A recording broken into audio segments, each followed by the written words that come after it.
Ako si Sara Duterte. Tatakbo bilang Pangulo ng Pilipinas. Ay, ito yung syempre hihirit.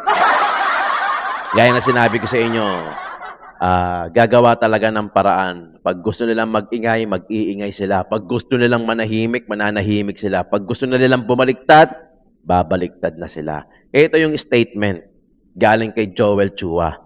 The impeachment complaint filed before the House of Representatives are not the endpoint of the constitutional process. They are merely the beginning of procedure that allows the House to determine whether sufficient grounds exist to transmit articles of impeachment to the Senate for trial. Kasi sinabi niya rito na, so takot pala talaga si BP Inday Sara sa nalalaman ni Madriaga.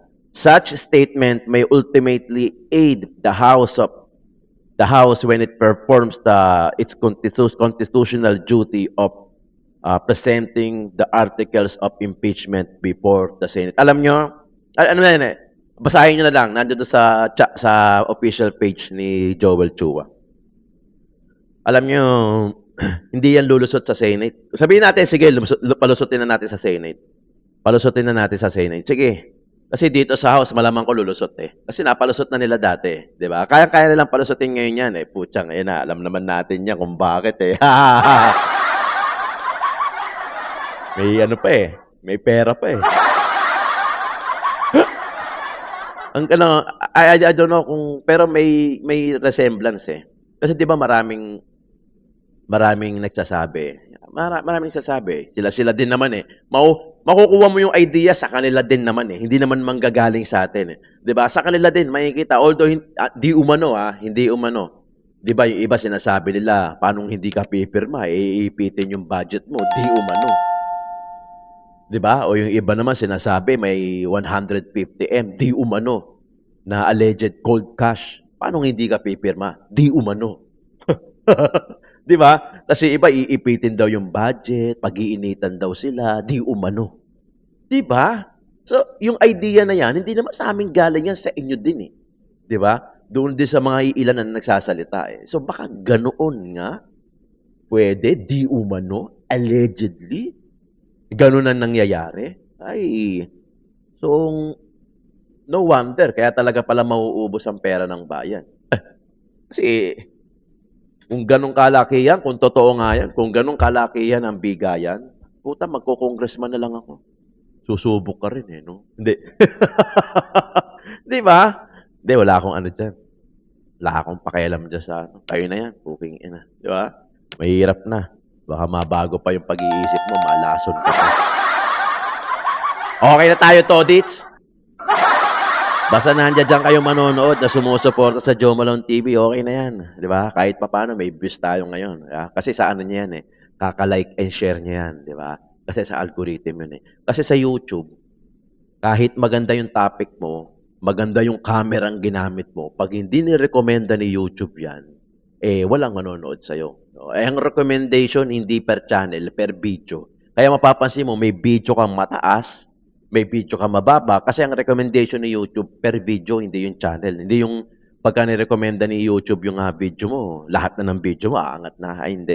Per video. Diba? I mean, eto na eh. Eto sigurado hindi na makakatulog to. Kasi nasa Marso na tayo eh. Halos paparating na tayo sa June. O ilan na lang. Mabilis ang panahon ngayon. Eto na lang yung taon na pagkakataon nila, 2026. Pag hindi pa nila nagawa yung mga plano nila rito, tapos ang usapan, 2027, marami nang babaliktad.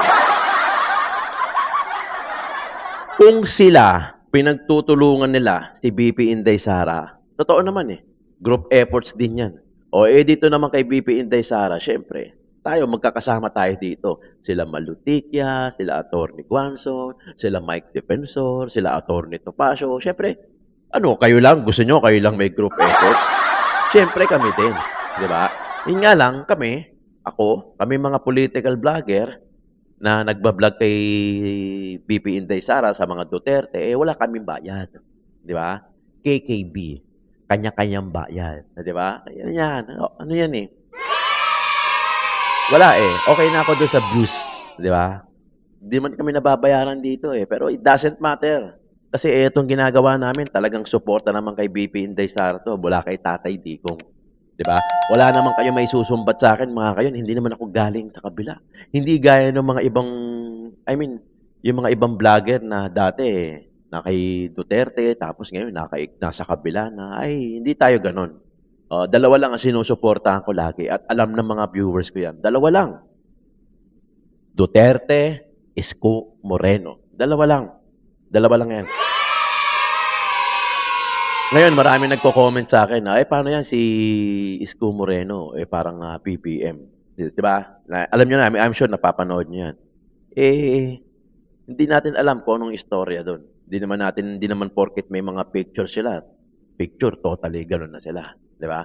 Wala tayong pakialam kung sino man yung kinakampihan o sinusuportahan. Wala naman Wala naman sinabi si Isko. Basta ako kay Isko Moreno sa Maynila, siya lang. Tapos kay Duterte tayo, sa lahat ng kamag-anak ni Duterte, doon tayo. So dalawa lang yan. So wala kayong may susumbat sa akin na galing ka naman kay galing ka naman kay BBM, tapos pumunta ka to. Wala, hindi. Labo yan. Kahit bayaran nila ako, ang dami kong channel dyan, no? Di ba? Kaya ko yung skill na yan. Marami akong talent. Kaya kong mag-podcast, kaya kong mag-food vlog, kaya kong sumama sa clearing operations sa MMDA, o kaya sa Maynila. Kaya ko yan. Kaysa bumaligtad ako at baliin yung credibility ko. No way, highway, di ba? Mahirap yung ganon. Eto si Joel Chua, wala na yan. Kita nyo, mauubos ang mga credibility niya mga yan ngayong taon, 2026. Sabihin na natin, sige, mapalusot nyo sa House hanggang mapunta ng Senate. Sa Senate, hindi din tayo sigurado Dahil marami dyan, galit din kay BP Inday Sara. Lagi kong sinasabi, lahat ng mga hindi nag-ingay sa flood control issue, mag-isip-isip na kayo. Hindi kayo mag-iingay at hindi kayo matatahimik ng ganun-ganun lang. Di ba? Basahin niyo to. Attorney Jesus Falsis, the man who called God stupid, cursed the Pope, and violated thou shalt not kill more than 30,000 times is a man that no amount of prayers will save. Kasi merong prayer rally di ba? Na gaganapin. Grabe ka naman, attorney. Sino ka para husgahan? Diyos ka ba? Kung talagang nagkasala si Tatay Digong, walang sino man sa atin ang pwedeng magbigay ng judgment. Only God can do that. Not even you, not even me, not even my viewers. Kung talagang nagkasala at sinasabi mo na thou shalt not kill 30,000 times, hindi ikaw yon. Tapos sasabihin mo, walang prayer na makakapag-save kay Tatay Digong. Hindi ikaw maghuhusga nun. Ang tingin ni God nasa puso. Bakit? Ngayon nyo lang ba narinig yung patayan? Kahit noon pa sa Bible, may patayan din naman di ba? Sa sobrang focus nyo na patumbahin ang mga Duterte, hindi na kayo nakakapag-isip spiritually. Bakit yung kill na yan? Baka akala nyo dito lang sa katawan, sa mundong ibabaw lang naririnig yan. Kahit sa Bible, meron na yan Pinatay ni David si Goliath. Di ba? Ibig sabihin, meron na. Meron na yan noon. Ang tingin ni God nasa puso. Di ba? Nasa puso. Hindi tayo ang magja-judge niyan. Hindi ikaw, Attorney Jesus. Hindi ikaw na sinasabi mo na walang amount of prayers na makakapag-save kay tatay. No. Hindi. Kung talaga nagkasala man si Tatay Digong, let God do the judgment. Hindi ikaw. Kaya yan ang masasabi. Sa sobrang sa sobrang gigil nyo, di ba? Sa sobrang gigil nyo, talagang ayaw yung paupuin si BP Inday Sara. Hindi nyo alam. Hindi nyo kasi matanggap na naging successful kayo sa pagpapadala kay Tatay Digong abroad sa dahig. Pero hindi nyo alam na ganito pala yung magiging epekto. Na talagang lahat magkakaisa, lahat lalabas sa kalye, ipagsisigawan, Duterte. Ikaw nga lumabas ka walang sisigaw na Jesus Falsis Walang sisigaw. Di ba? Walang sisigaw. Not unless may magbabayad at babayar at hindi wholeheartedly yun na ipagsisigawan nila. Pagkakuha ng bayad yun, uwi na kaagad. Ito, kahit mga walang bayad, hindi binayaran. Di ba? Lumabas sa kalye, nagsisigaw. Sila pa nag-abono para bumili ng mga ganito, pagkain, ipamigay. Di ba? Ganun yung pagmamahal. Ganun yung epekto ng ginawa nyo kay Tatay Digong at hindi nyo matanggap yun. Mamatay man si Tatay Digong dyan o makauwi man dito, nakatatak na yan sa history ng Pilipinas na meron kayong isang tao na ipinadala na dating Pangulo ng Pilipinas sa dahig dahil hindi nyo binaypas nyo yung Supreme Court natin, yung ano natin dito, parang yun ang nakakabastos. Tapos, naglalabasan na hindi nyo, wala kayong alam dyan, na walang connection ng ICC, pero naglalabasan na, meron palang kumakausap sa ICC. Kaya hindi nyo masisi si Senator Bato eh. Si Senator Bato, hindi natatakot yan dahil mapunta sa ICC. Ano yan? Dito nyo kasi gawin. Hindi nyo kailangan pang ipadala sa ibang bansa. Dito. Bakit? Wala ba tayong, Wala ba tayong Supreme Court o hustisya dito? Bakit kailangan nyo pa ipadala sa ibang bansa? Katarantaduhan nyo. Diba? It appears that delivery was done during the Speaker, Lord Velasco. That picture that was put in the affidavit was done in the time of the Velasco Duterte time, definitely. Sabi sa inyo eh. Tapos sabi ni Atty. Guanzon, bendalo nga talaga. Lahat, kahit yung sinaing na nasunog, kay Tatay Digong isisisi. Wala na rin kredibilidad to ang pangalan nito? Si Crispin. Wala na. Talagang binenta na nila. Grabe, no? Grabe yung pagbaliktad. Parang 1 plus 1 equals 2. Nakakatanga. Ay, 1 plus 1 equals 3. Nakakatanga. Di ba? Nga pala si Atty. Guanzon, I think pinoklalaman niya na natatakbo siya sa 2028. Parang ganun. O kung hindi niya man directly sinabi, pero sabi niya na ibabalik niya sa Senado 20 years nang walang Cebuano na senador. So ibabalik daw niya yun. And I think, kasi mga kayon, lagi niyo isipin, kung etong mga to gumagawa, nag-group efforts, syempre tayo rin. Di ba? Kaya nga lagi ko sinasabi sa inyo, ipakita natin kung anong merong suporta ang mga ka-DDS. Like and share itong video na to, paki-subscribe. Kasi kahit ultimo sila Rowena Guanzon, sila Attorney, sila Malutikia, sila Mike Defensor, alam naman natin, sila Robin Padilla, na talagang Duterte, solid dyan, hanggang kamatayan. Di ba? I mean, group efforts din to sa atin Kasi hindi naman natin nahahayaan protect BP Inday Sara nga at all times. Protect BP Inday Sara at all times. Yun talagang kailangan natin gawin hanggang sa maupo natin siya, hanggang sa matapos na yung termino niya at bahala na kung sino pa yung mga Duterte na next na gustong tumakbo. Wala nang kawala tong mga to. Wala na. Hahanapan na lang ng mo hanggang impeachment trial na lang sila hanggang 125 million. Paulit-ulit, nire-recycle lang nila Kasi wala naman talaga Wala na talagang maibubugay ang mga yan. Kunang lehis. There is a gap in the law. There's a gap in the law, therefore we must interpret it in favor of the candidate so that the people will have a choice. Pakpak dahil mo, matay ka. Pakpak ay Ingles. Bugaya sa cute. Ingles. Koski ang pakpak para madunggan.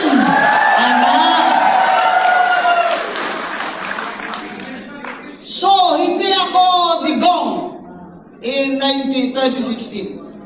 Hindi ako DDS. Kasi hindi ko alam ano ba yung mga DDS na yan. Nag-Lenny din ako. Because I told you, ang tradisyon ng Negros Occidental is liberal. Di ba? Kag si Lenny naglaganapod kay Maroa sa Agdes na eleksyon. That is why. Nakita ko man, maayo man yung mga prinsipyo. Pero from the start, sa rally, dahil ni Lenny, na ako naman hindi kandidato for senator may makasaka dito sa mga rally, ingon dyan ko si BBM, adik! Bangag! Gusto niya ng presidente na adik? Gusto niyo commander-in-chief na adik? Sinabi ko na yan. Kaya talagang tinarget nila ako. So, from the start, Anti-BBM talaga ako, kaya dinisqualify ko siya dun sa Comelec bago ako nag-retire.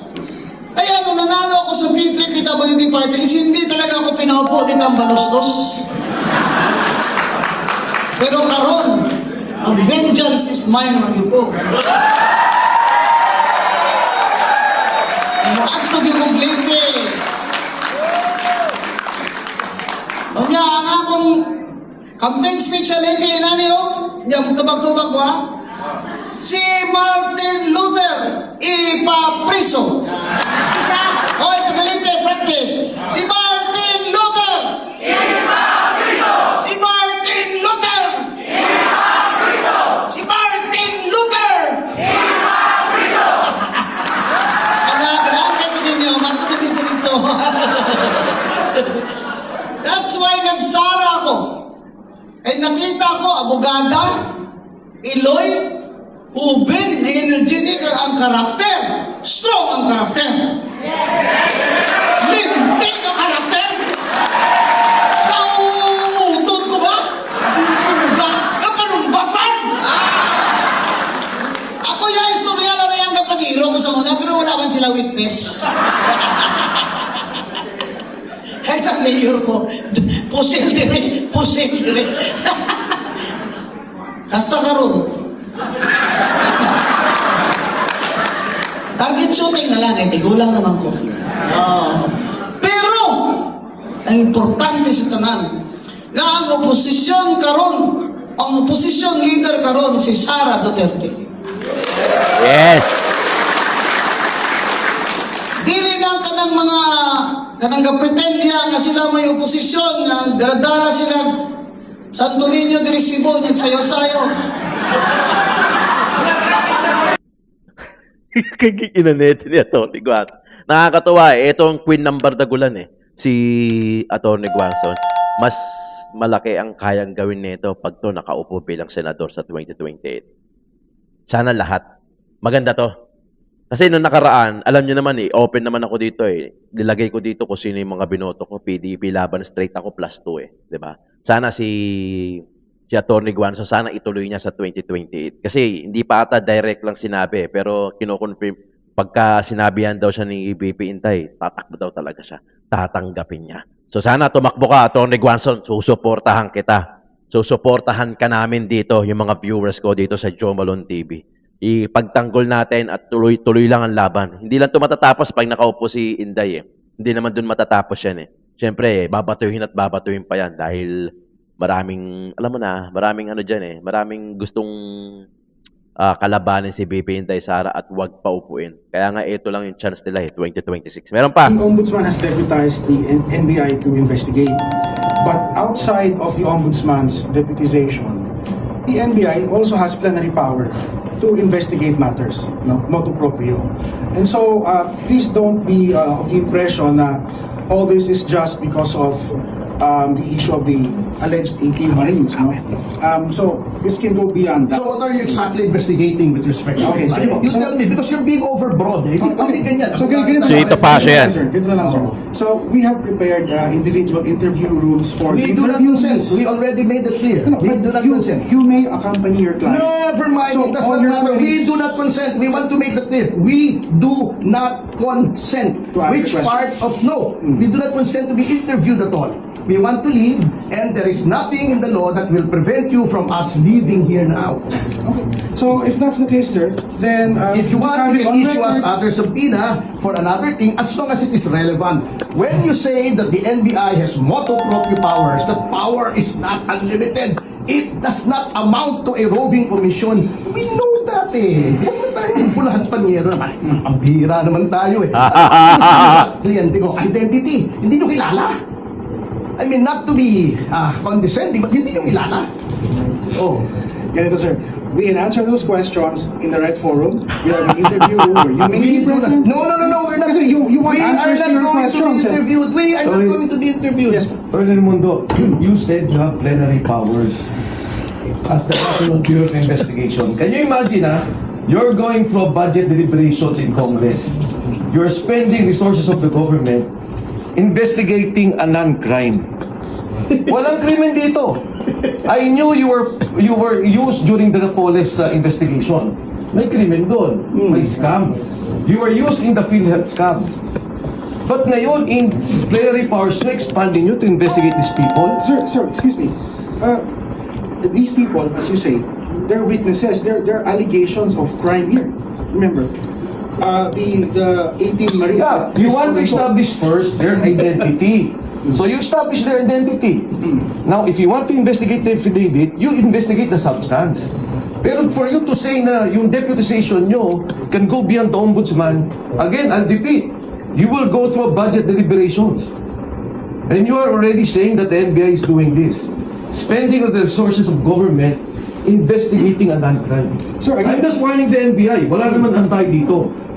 I understand you. Yes, sir. Sir, just to be clear, Attorney Mark Santiago. yes, sir, Attorney Mark Santiago, sir, we respect all your sentiments at hindi kami maglalagpas dun sa aming mandate. Ito po is yung background investigation at saka credibility verification. Yun lang po. Tapos yung credibility, yes sir, let me finish na sir. Let me finish na, sir. No. Sinabi mo hindi kayo lalampas, lumalampas ka na ngayon eh. No sir, Oh. I'm explaining. Let's not be overly dramatic sir. Simple lang. You may give, if you want, i-discuss po natin lahat sir. Sasabihin ko lang po na credibility verification. Kasama po doon yung statements nyo kung credible ba o hindi. Yun lang po sir. Yun lang po, sana maintindihan nyo. Yung 18 Marines yan. Yung statements nyo, kung consistent ba with evidence, consistent ba with yung logic, lahat po yun, kasi bago po mag-imbestiga yung ombudsman, yun po yung gagawin natin. Hindi po kami mag-imbestiga ng iba pa, nasama lang po yung mga iba, kasi base sa statements nyo, meron pong circumstances na kailangan imbestigahan para malaman yung credibility, sir. Yun lang po. So other than that, if you will refuse, of course you can refuse, sir. We're just here to inform you na yun po yung proceedings na mangyayari. Okay.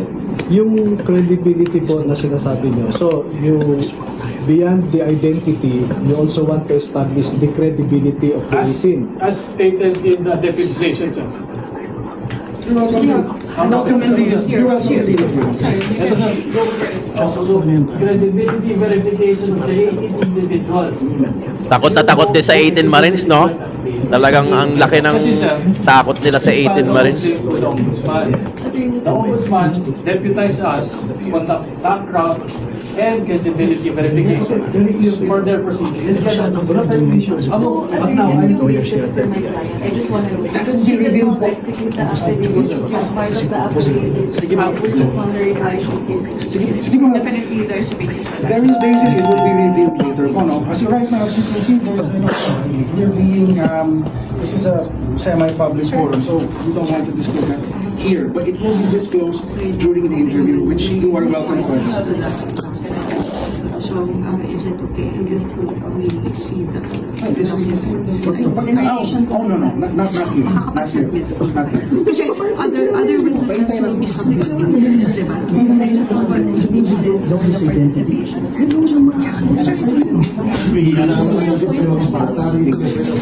During the interview. I cannot show it to you right now. I'll show it to you later.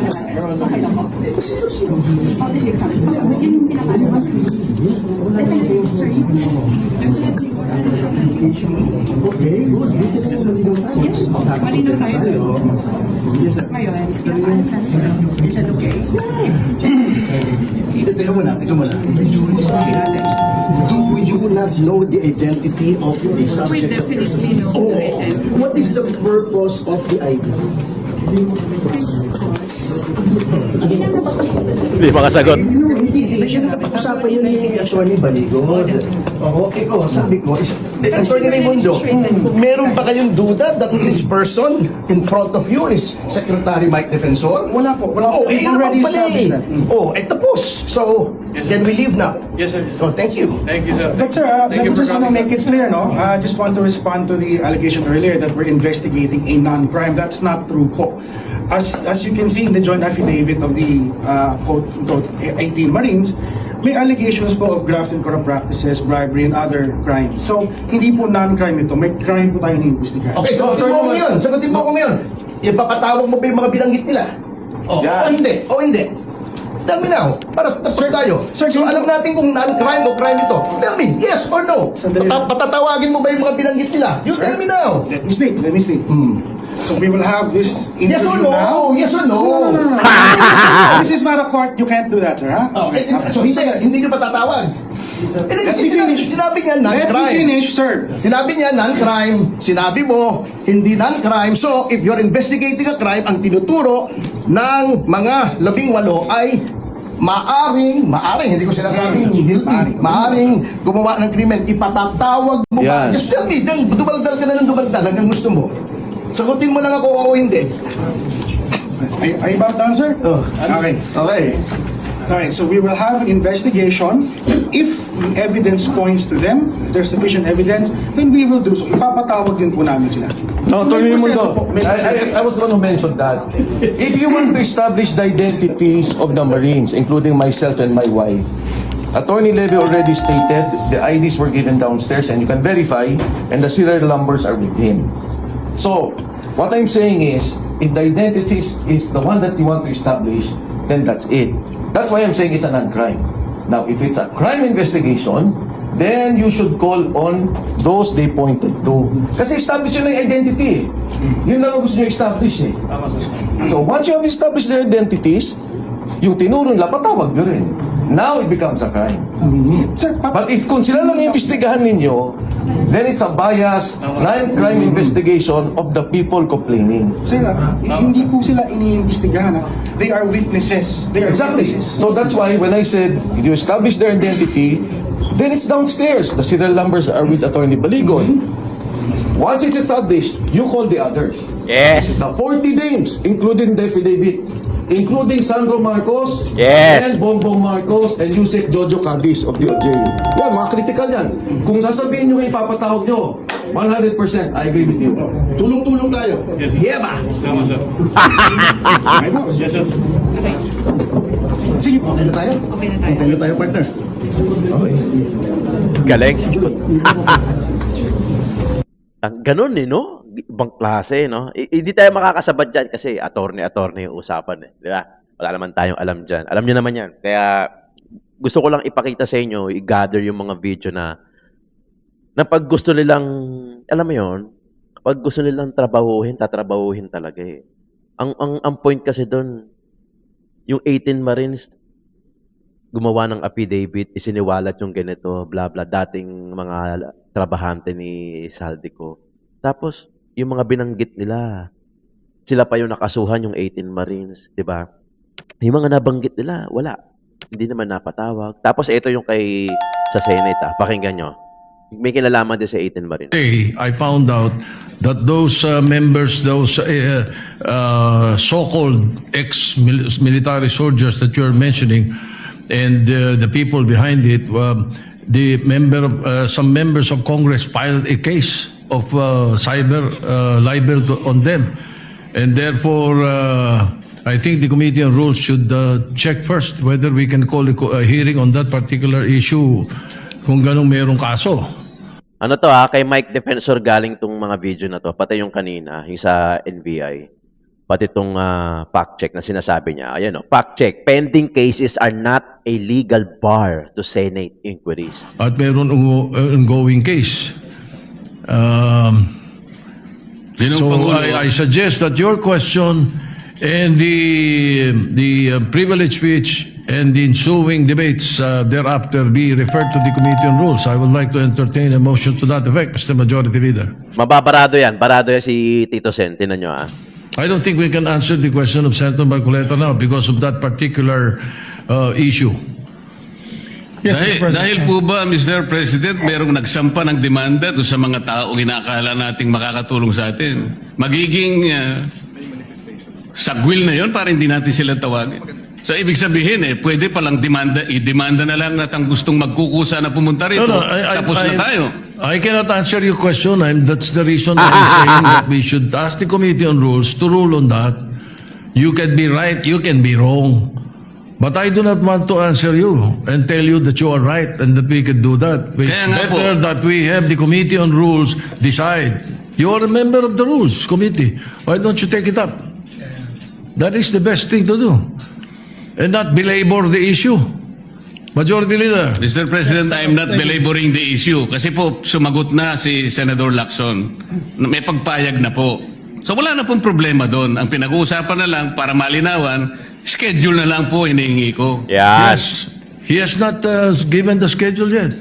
And he might even think of checking with the Rules Committee first on whether we can do that right away or not. Ang nakakapagtaka, mga kayon, ang nakakapagtaka, bakit talaga ipinipilit nila at kinasuhan yung 18 Marines at ayaw padaluhin? Ayaw imbestigahan yung mga sinasabi na nasa affidavit ng 18 Marines. Anong meron? Dahil ba klarong-klaro? Detalyado? At alam nyong sasabit din kayo? Kaya siguro talagang lahat ng pambablock, lahat ng pampipigil ay ginagawa ninyo na. Tingnan nyo naman, obvious na obvious, di ba? Na, ang bilis nga eh. Di ba? Alam mo, napatawag ka agad, nakasuhan ka agad sa, yung 18 Marines. Di ba? Bakit yung mga nakalagay sa affidavit hindi maipatawag? Yung kasi yung pinanggagalaiti eh. Di ba? Tapos ayan, yung kay Marcoleta. Tingnan mo, hindi makasagot ng ng maayos si Tito Sen. Ibang klase kasi utak din ni Marcoleta eh. 'Di ba? Alam niya yung ginagawa niya, nasa puso niya. Alam niya kaya kahit bali-baliktarin mo, talagang pag si Marcoleta nakaharap mo, talagang manginginig ka eh. Not unless alam mo rin talaga yung sinasabi mo. 'Di ba? Hindi ko sinasabing wala silang alam. Ayun na nga sinasabi, stop the cover up. Baka may kino-cover up kayo. Baka may pinoprotektahan kayo. Kaya talagang hindi rin kayo makatulog pagka si Marcoleta ang kaharap nyo. Talagang babardagulin kayo. O, lalo na pagka nandiyan na si Atty. Guanzon. Wala pa nga yan eh. Kulang pa nga yan lineup na yan eh. Diba? Wala pa si Atty. Vic Rodriguez dyan. Malamang tatakbo rin sa senador yan. Sa 2028 feeling ko. Yan, Atty. Guanzon, si Malutikya. Ay putya, ang gandang laban yan. Yan ang maganda. Yan ang aabangan natin.